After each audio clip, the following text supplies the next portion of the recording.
Hello members, welcome to the Investmentor Podcast. My name is Jacob and today I'm joined by John. Hello, Thank you, John. Jacob. Thank you. Hello. Happy Friday. Happy Friday. John, I don't know if anyone can see because you got the mic in front of your face, but I'm really liking your mo. Can you see that? Yeah. Well, is yours for November? well, Jacob, it's funny you say that because I've had it ever since I've started here, and it's only now you're saying you like it. Yeah, well, So- it's November. It's nice. I like how we're So matching. I too. guess I'm just waiting for a Yeah, but compliment. you've always had a little every bit, November? little bit of more facial hair, right? Yeah, that's just because I couldn't be bothered shaving. There was nothing to shave for. Yeah, fair enough. Now there is. Now there is. It's November. Podcast, webinar. Perfect.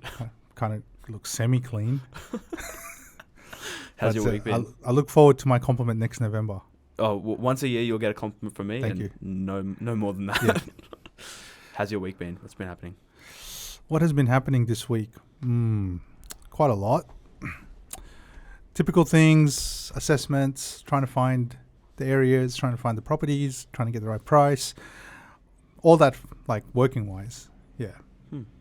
Same things we do.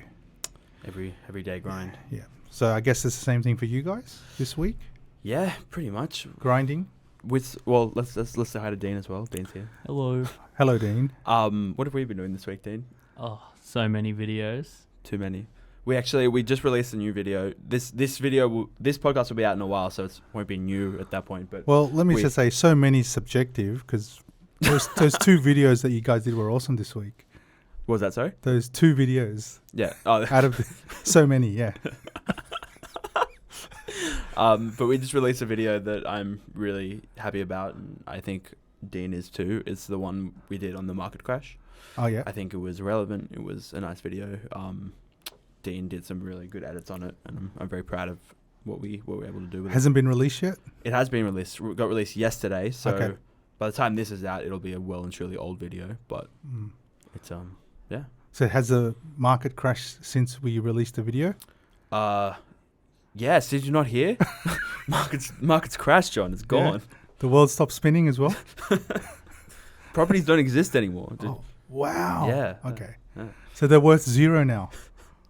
Was there? Yeah, exactly. Okay. Yeah. That's interesting. Dean and I are sleeping on the street tonight. Yeah. Yeah. Yeah, it's I hard thought work. something like that would happen when it crashes. But the big topic of this podcast, we can go straight into it, is, I'm not sure if you remember, but the last podcast you and I did together, we teased the members with a topic that you brought up, and I want to continue that conversation. And it was the idea that most Australians are living way above their means. Right. Yes. So you made the statement last time. Why'd you say it? What does it mean? Yeah, well, but let's just put it this way then. If you got everyone in Australia on a certain income bracket, let's say 60,000, 70,000, and actually placed them in areas around Australia where cost of living is actually less. That includes housing, that includes rentals, and even possibly cost of goods. So just imagine if you're on, let's just say $70,000 a year, you'd be placed into an area that is a lot further out. Okay, let's just say, 50 to 60 kilometers away from Sydney CBD. And the reason you put out there is because there's not as much infrastructure. Again, the cost of living is a lot less, the housing's less, the affordability is a lot better in those areas. The question is, at that price, at that income, and you've just placed all those people and say you are now going to be living not what they deemed as distressed, because you'll be comfortable now. The question is, would you do it? Okay. Would you do it? Let's just put an area out there. I don't know. Let's say 60 Ks, let's say Campbelltown. And that's no way, because it's all based on what you actually can afford. Yeah. So you're not under that stress level of what people are saying. Because what people are saying now is everyone's going to be under a lot of stress because everything is going up. And the reason for that is in the beginning, they were living well above their means already. Right? So if there's any sort of incline in any of their daily stuff that happens, including groceries, petrol, all of that, tips them over into, like, I don't actually have enough now. Can you define what, like, just for people who are unsure, what, like, living above your means, what specifically does that mean? Well, under the definition is if you're currently owning a home and your income is 30% or above of your income is on your mortgage or on your rental. Okay. So above 30% of what you're earning. Yep. If you're paying that in either rent or mortgage, you're living above your means. You're deemed to be under some financial stress, because the first point when people judge about or sort of analyze cost of living is where houses, like, because that's the first thing you have to pay for. Otherwise, you don't have a roof under your head. Yeah. So it's either going to be renting or your mortgage. Okay. Yeah. So when you first brought this topic up, I was actually thinking above your means as in, like, people are spending too much on, like, entertainment and stuff. Yeah. But it's more has to do with what you're spending on accommodation, or accommodation essentially. Because you can cut down a lot on those extracurricular stuff. Yeah. But you really can't cut down on either rental or mortgage. Mm-hmm. If you're a homeowner, you're subject to the interest rate. So any 1-2% interest rate that rises, imagine you're originally paying, let's just say, for example, $3,000 a month. Now it's 2% up. You're now paying double, $6,000 or $6,500. That's a huge uplift. So where do people find that money? Yeah. So and that's what it comes to, because they can cut down, even if you cut down your groceries $100 a week, it's not a massive difference. The difference is going to be your where you live. So that's what I mean. So the question comes back to you guys: would you be able? If you're put in a place where your means of living is comfortable, but it's actually not where you want to live, would you do it? Imagine the government said, "This is the rules." So so here's your income. This is the only areas you can live in. You can only live here because that's your income bracket. I don't know. Well, I guess that's what people kind of do already, right? Like, but okay. So you use Campbelltown as an example. Yeah. I'm sorry, before you go on, and it also means property type. Okay. So it means like one bedroom unit, for example. So like as someone in a low income. Yeah. You have to live in a 1-bedroom unit. Or a studio or Yeah. And again, isn't that kind of already a thing? Like people having to do that anyway. Like, and if you look at like, where in Sydney is the rent that much cheaper than? Like obviously, you're not going to live in the CBD if you're on $50,000 a year. Well, for example, like if you go closer to the water, it's always going to be more expensive. Yeah. But there's people out there who's paying 50-60% of their income just to that on rent. Yeah. Rent or mortgages. Yeah. Right. Imagine you tell those people, hey, you actually can't. Let's say the government says, hey, you can't live here. You need to go out somewhere else, based on that. But do you think people in those situations are living in those areas because they want to live in that area specifically, or is it because it's close to work? It's because it could be close to work. It could be any of those reasons. We don't know why people want to live, but what we're saying is, people who live in those areas that are paying above, there's fundamentally already unless they increase their income or get a second job, they will be under that sort of stress level. Mm-hmm. Right? But you can't get a lot of them to move to areas of affordability. Yeah. Like you can't get someone to say, that's the thing with property. You can't force people to go somewhere that they don't want to. Right? But imagine that was the actual rule. And the reason this whole point of it is people living above me, some people just don't want to admit it. Yeah. Yeah, they'd rather struggle. They'd rather take the struggle where they are. Yeah. Than make the realization that, maybe I should. Yeah. Yeah. Okay. That's really interesting, actually. Yeah.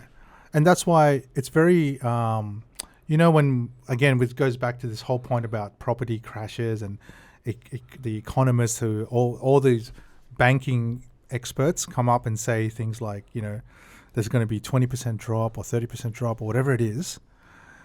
At the end of the day, property is about people, and it's hard to you can't quantify that in numbers. That's what makes it difficult. Yeah. Yeah. Yeah. It's not like, for example, the reason why, and again, this is just my opinion, guys. When people say about property prices and why does it stay expensive? Fundamentally, property was actually, from the very beginning, never meant to be designed to be a wealth generator. It was designed to house people. Yeah. Well, right? it's a house, right? It's a house. That's what it is. If you go back 100, 200 years ago, you build it and you live in it. But it was not designed to be like, hey, if you live here, now you can take equity out and then do this. Well, maybe something we can look up. But when did renting out and being landlord, when did that start? When did property become a point of, you buy a house, you live in that house, your family lives in that house, they grow up, they buy their own houses, so forth. What happened? When did that change to you buy a house on the other side of the world, on the other side of the country, so then you make money off it. You can make money off that, and some person's paying you rent, and then and then you can, when the value of the property goes up, and then you can take money out of there, buy another one. Look, I can't tell you the definitive answer of when, but I can tell you it all started with when you're able to take debt out from your properties and the bank is the one lending you the money. Because back then, if you go back hundreds of years ago, when there was no real banking system, and you buy a house, it's not like you can go to a bank and say, hey, I want to borrow against this house. So can you give me free money and I'll pay you back an interest over time so I can buy another one? So the start of it had to do with once property became collateral to the bank, where they could lend you money based on the fact that you have this property and they are assuming it will grow in value. Yeah. Right?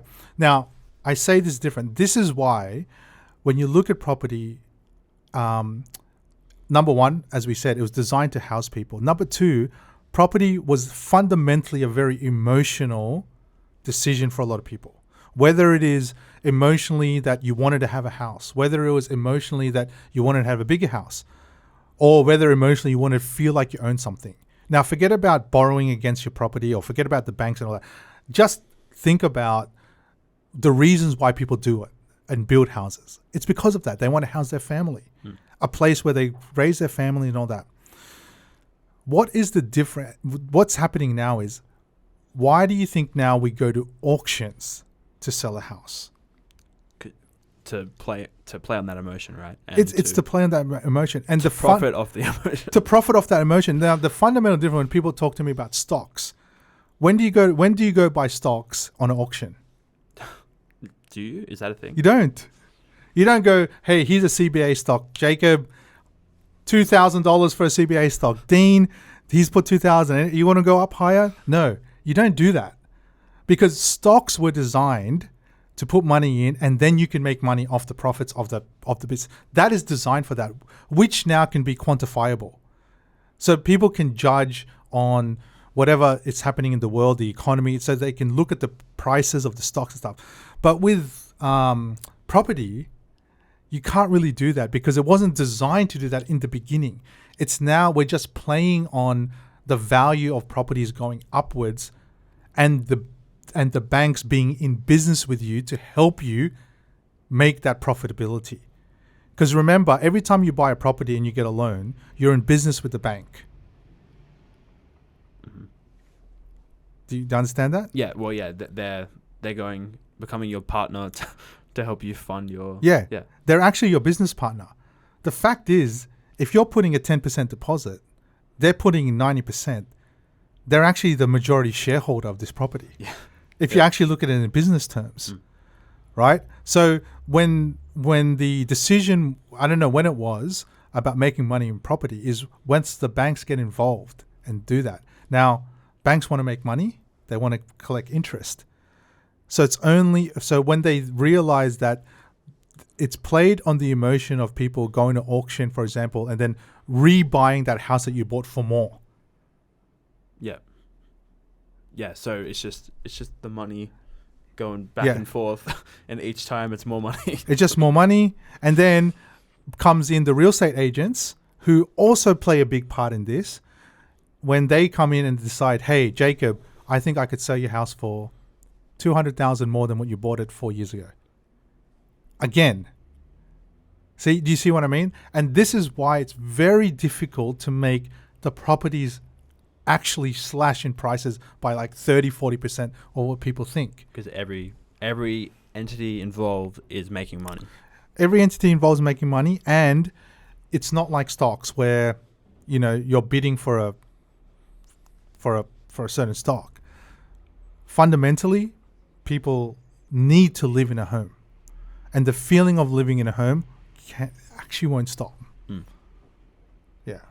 Well, on what we're talking about with the living above your means, there was an article I found that I wanted you to have a look at. Sure. Then you could pull it up. It's the first one on there.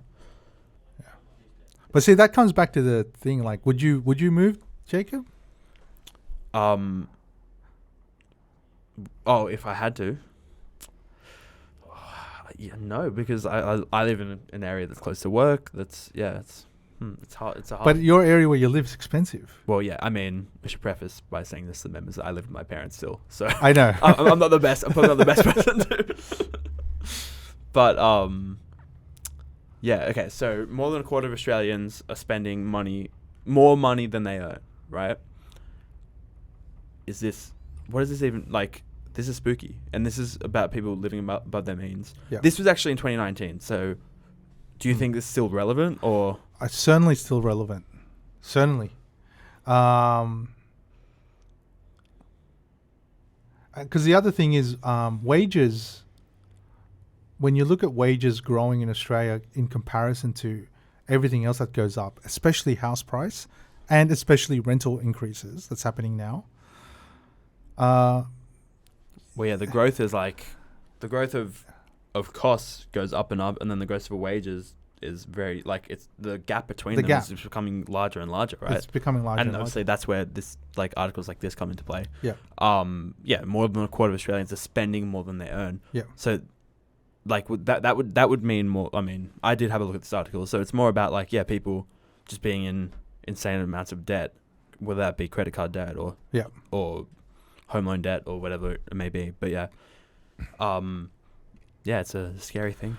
Well, yeah, I mean, it's scary, but people still surviving off it. Well, yeah, people still living. That's the thing you got to think too, right? Like, yeah. See, the resilience of people, again, is not quantifiable. They'll find a way. They'll find a way to do it. Yeah. And each individual, every single one of us finds a way to make it happen. Right? We know that costs of goods have gone up, but we still live. You know, we still go out. We may go out a little bit less, but it still works. Right? It's not like we're living on the street. Right? Unemployment right now actually in Australia is at, I think, one of the best it's been in the last 10 years. So there's people still being employed, So how do you take that into account on people being able to still do it? Or some people may decide to, what you've done, can live at home. That's another way people do it. Yeah. Well, I think it's becoming more and more common for people of my age just for people to move out of home later and later. Yeah. Like a lot of my friends still live at home, and it is, it obviously was a decision because, I'm lucky enough that my parents have let me stay, obviously. But yeah, it was the idea of, I was fortunate enough to be able to not pay rent, so I was able to use the money I would have paid for rent to then buy a property. Yeah. And unfortunately, a lot of people aren't in that situation. They do need to leave, so it makes it harder. Yeah. But yeah, like, I think parents in general, and this is very anecdotal, but are becoming more like okay with letting their kids stay later in life. Yeah. Because it's just hard, that much harder. Yeah. So the consequence of all of this, even though people are surviving, and some people even thrive off this moment, and you'll see it's home ownership dwindles. Okay, so even though we can survive, and even though people are still paying above their means, it just means that in the 1970s, the average age of getting a home was like 25, and then now today it's like 35. You know, that is the consequence of all this. Yeah. Right? So as investors and as a nation, we just need to kind of be aware that if you're in a position, just be aware that to own a home, or to own a home that, you know, traditionally everyone wants to do, it's going to take longer. It takes longer to build a deposit. In some cases, especially interest rates right now are up, it's harder to get a loan. So are you aware that even though you're 25 now, for you to own a home could be 40 years old? Now, if you're okay with that, then, and you're aware of that, then that's the way it's heading. Because we'll still survive. We're not going to be homeless. It's just for you to get that place, it's going to be a lot later in life. Yeah. Yeah. And that's the other thing. So what's the consequence of that? When it's a lot later in life? I don't know. Like, what do you think? Okay, so the consequence of that is you have a lot less time in the market. That's number one. Oh, yeah. Right? And your risk appetite becomes a lot lower, because when you're younger, you might be single, you might have a partner without any kids. You can try to go into property, get a loan at that young age, and just go for it and do it. Whereas when you're in 40s, you might have children. So there's so many things now that it takes into account, and you got to think about. Your kids go to school, you got to pay this. So then even if an opportunity comes to you that you could afford, you're thinking so hard about that at that 40-year age. And then that can even prolong your decision. Well, yeah, because the consequences of failure are a lot smaller when you're younger, right? When you're like, younger. I feel like I can make any big fuck up I want. Exactly. And I'll recover. But yeah. And that's the thing, like, it's time. Like, that time goes so quick. You're 30 today, and then in a blink of an eye, you're 40. And then you look back like, oh, what did I actually do? Yeah. You know? And that's what it is. So, and if in Australia, the other consequence of this, because home ownership is becoming a lot later, we're seeing a lot more increase in people who are renting rather than homeowners. Yeah. Yeah. So we're just like, if you look at other countries, for example, where the house prices are so expensive, places like London or what's the other one, New York, where people actually don't buy there anymore. They only rent. That's what it is. Well, it's okay. Let's take Sydney as an example, right? Do you think, all right, so more and more people, obviously, especially Sydney especially, it's very hard to buy something. So people are renting more and more. So it gets to a point where everybody's renting. Would that bring house prices lower because nobody's buying anymore? No, it can't, because if people can buy, they would. Yeah. Oh, okay. Yeah. So if that. So it's only houses way down the line. You're talking maybe 30 years from now. The only ones who could actually afford it are people who are wealthy. Yeah. You know, it can actually happen in that scenario. Well, yeah, you look at London or New York. Or, that's it. Yeah. And that is certainly a possibility in Australia. I mean, do you think it's almost there now already? Like, maybe not the whole of Australia, but definitely Sydney, right? Sydney, well, because land in Sydney is running out. Yeah. And it's running out quickly.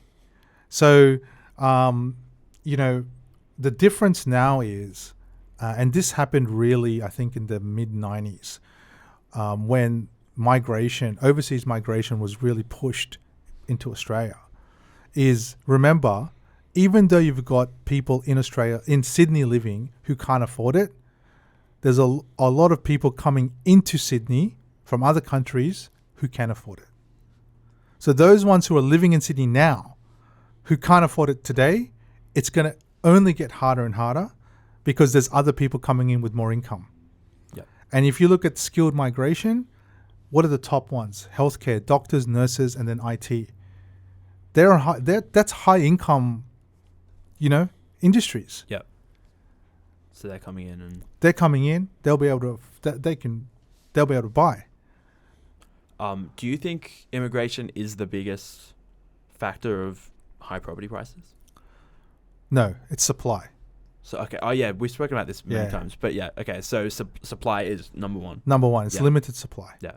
Because I feel like that's a lot of people, that they're two reasons they believe, like, again, very anecdotal, but like in the public, what you we did a video about this where we spoke to people in the public. Yeah. But the two big reasons people think prices are high are immigration and investors, right? Yeah. Not really. It's supply. Right? Yeah. Look, investors make up only, I think, 20% of the entire Sydney market.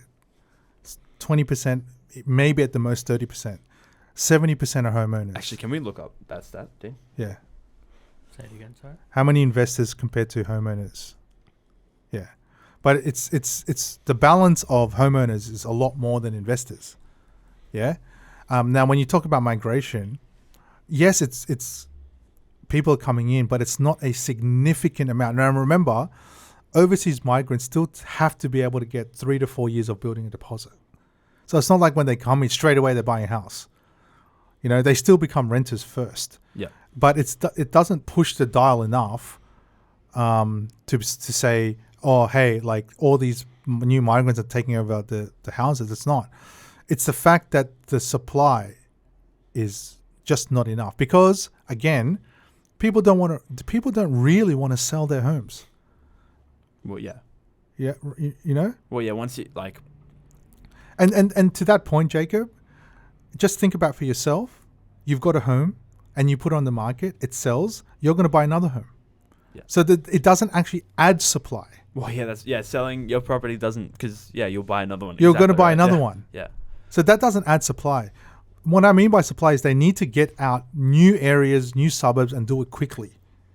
Because it takes too long for an area to get approved and then be able to get houses on it. The average is 6 years from once approval all the way to that. Now, you imagine in 6 years' time how much new people have come into Sydney in that time frame. And you're only releasing, let's just say, 1,000 houses, 1,000. Yet the people who want to buy is like 4 times that. I found like a graph on ownership. Oh, excellent. Okay. So almost 1 in 5 taxpayers own an investment property. Well, there you go. 20%. 1 in 5. Yeah. 20%. No, 20%. Oh, so 20% of property owners are investors. Yes. Okay.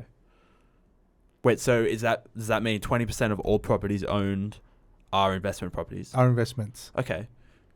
So that would also mean 20% of all properties owned are rental properties. Rental properties. Which is why we have a rental problem right now in Australia. Yeah, because rents are really high because only 20% of all properties are for rent. For rent. Okay. Yeah. That's the other problem. Supply. It's just supply of homes in general. Yeah. For renting and buying. Because look at the situation we're in now. People is actually hard to get a loan because interest rates are up, right? And so what do they have to do? Rent. Okay? And because there's just not enough rentals out there, rentals are going up like crazy. Right? So in some cases, people's rents are going up $200 a week. So what happens if they can't pay that $200 a week rent? They need to move out, find another rental. Someone else is going to take that rental. It doesn't actually add any supply to it. It's just like a round robin of people trying to find rentals. Yeah? And if right now what's happening, if people are trying to buy, even if they want to buy, and you're even talking about investors, and the interest rates are like this, and they aren't able to get a loan, where is the supply going to come for the renters? And now remember, you're still going to have migration to come in and they have to rent. What's that going to do for rentals? It's just going to have to keep going up. Competition for rent will be so strong, right? That is what it is. It's at the bottom line of it all, whether people can admit it or not, it's just we don't have enough supply in the Australian market to cover the rentals and to cover the buying for the amount of people that want to buy and the amount of people that want to rent. And that's where we are today. Mm-hmm. Yeah. Do you have any thoughts on how to break this cycle? Get out put out the supply quicker. Like, do the approvals quicker. And do you think... And that's got to do with... A lot of this has to do with the councils. Do you reckon it's slow for a reason, right? Surely it could be quicker if it needed to be. Well, my theory is... Yeah. Well, look, again, can I preface, this is my theory. So I'm not saying any facts here, but my theory is, like, there's a lot of hurdles that has to be overcome through the council than previously done, 10 or 15 years ago.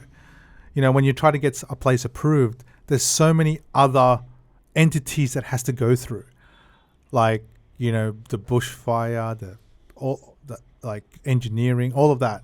And all of those take time, right? And then you've also got on top of that, the community, which don't like development.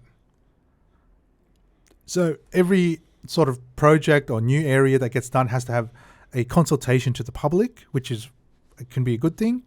But that consultation process can even take a year or two just to get that. And then if they don't like it, a redesign has to happen. And then that has to go through another consultation until everyone's sort of happy. So that alone takes years. So how's that's what I'm saying. Like, it's very hard. Yeah. But if you're an investor though, whatever side of the coin, because rentals are increasing, supply is still low, and you've got investment properties, you're actually on the good side of the fence right now. Because here's what's happening right now to a lot of people who sits on the fence about buying, and they always tell me about interest rates, all this stuff that's happening now. Just let me tell you guys, both of you as well, if you don't have any property now, this will happen again. High interest rates will happen again. It could happen in 5 or 10 years from now. But sooner or later, an event, something like this, can trigger this. Okay? Which side of the fence you want to be sitting on 5 or 10 years from now? Do you want to be on the investor side, or do you want to be still the person with no properties? Because it's going to happen again. So if you learned anything from what's happening today, is learn this. You want to be an investor right now. Because even if interest rates are going up, your rent is also going up, which is covering the interest. Yeah? And then the interest rates are up right now. Once it starts creeping back down, buyer demand will come rushing in. Right? And you're already sitting there with properties. It will come back. Interest rates will drop again. You don't know when, but it will. So when that happens, you want to be on this side of the fence. And then 5 or 10 years from now, who knows, another event which is going to cause the interest rate to go up again, you want to be on the side where your rentals are also covering your interest repayments. You want to be invested when that happens again. Mm-hmm. Yeah. It's probably a very dumb question, and, that's what this is for, me not knowing much, you knowing a lot. But so interest rates rise, you get a loan with a high interest rate. I assume once they go down and you already have a loan, the rate on your loan, an existing loan, is going down too, right? If you're on variable. Yeah. Yes. And most people are? Most people are now, because if you fix your interest rates now, you're fixing it at a high interest rate. So you stay on variable right now. Yeah. Well, that's what I would... And being on variable, does that tend to be a higher rate because it will change? Or no? No, well, it depends on the banks. Like right now, if you're doing a fixed interest rate, it's actually higher than the variable interest rate. Oh, okay. Yeah. Yeah. So it's a good idea to do variable. It was a great idea a year ago to fix your loan at 2%. And will people still be at a 2% loan now if they fixed it? If they fixed it like for 3-4 years. Okay. Yeah.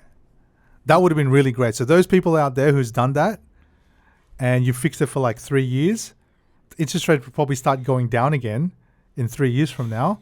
You've done really well because you've just been in 2 low cycles of interest rates. You've just missed that high interest rate period. Yeah. But to your question, if you're on variable, it will drop down to what that market is at that time. Okay. Yeah.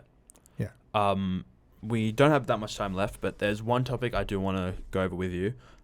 You brought this up to me a while ago, and I thought it might be a good topic for... and it's the idea of changing the way you ask questions, right?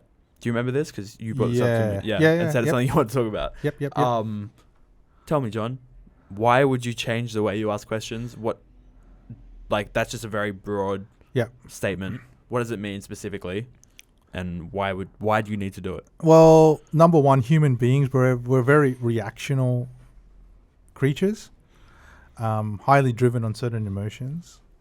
And by changing the way you ask questions when you see something, allows you to step back and see it for what it is, and allows you to think a little bit more about what are the consequences going to happen if this happened. Some great examples about what you guys done recently, the market crash.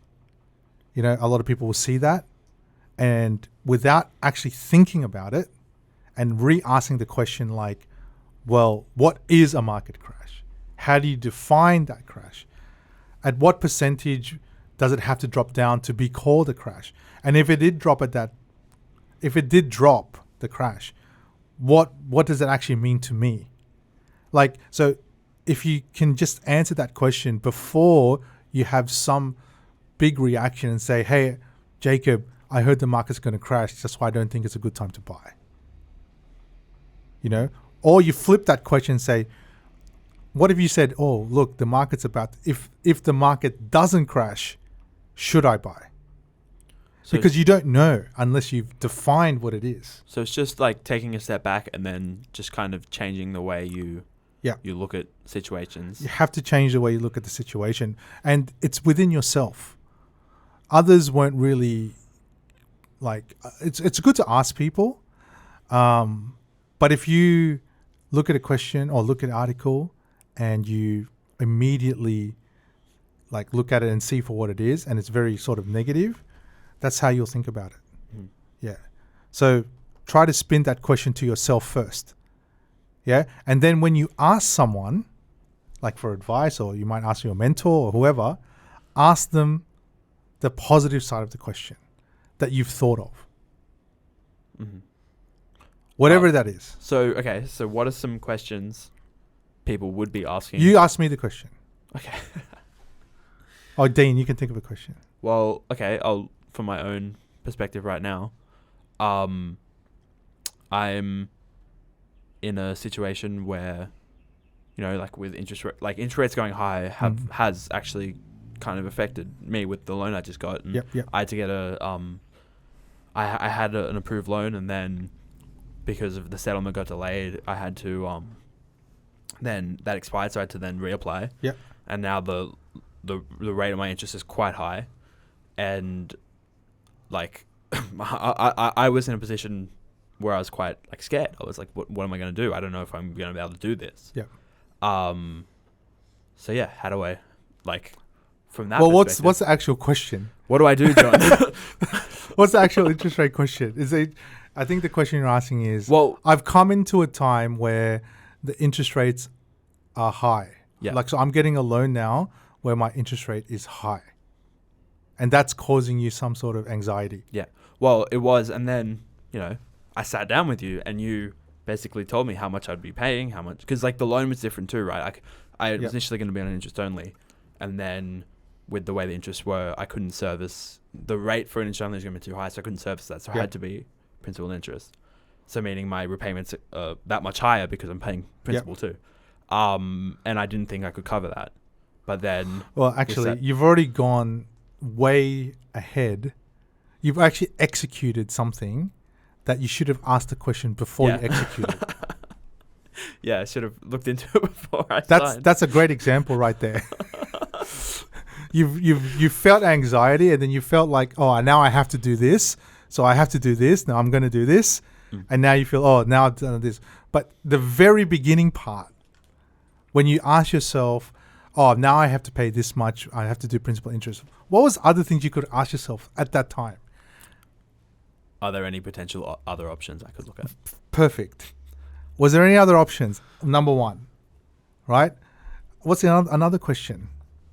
So you got other options and you got other things. Do your cash flow yourself. Try to do it yourself and just work it out.